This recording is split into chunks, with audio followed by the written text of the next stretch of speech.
about Washington, D.C. today. Washington, D.C. is full of amazing buildings and monuments, which makes it a really fun place to visit.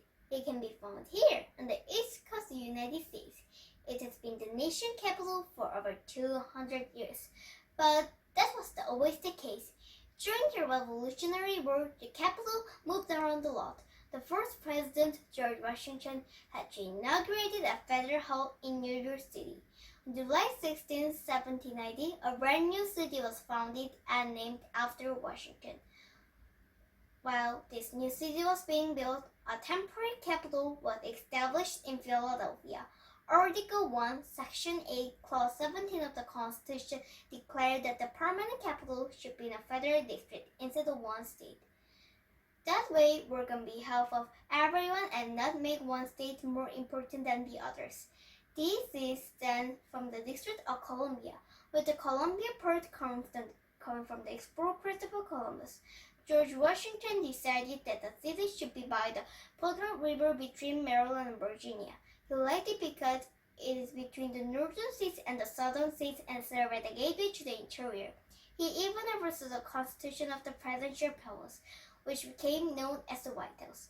But he was the only president who never lived in it.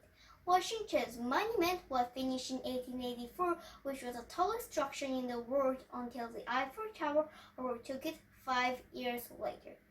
French engineer and the Revolutionary War veteran Pierre Charles L'Enfant was appointed to design the layout of this new city. He wanted it to be welcoming to Americans and imposing to their enemies in a way that mirrored the garden at the Palace of Versailles. There are lots of impressive things in D.C., like the monument of the Vietnam War and World War II.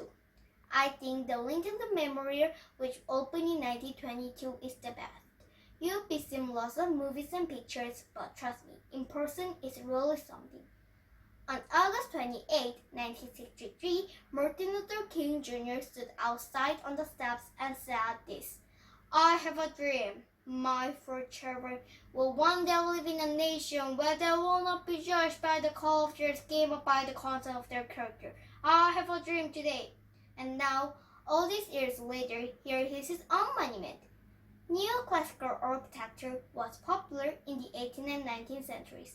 So, a lot of the buildings in Washington, D.C. look like ancient Greece, which makes sense because they were the ones who came up with the idea for democracy.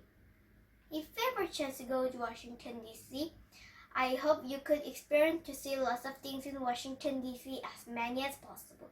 It's really good. Thanks for watching. Bye!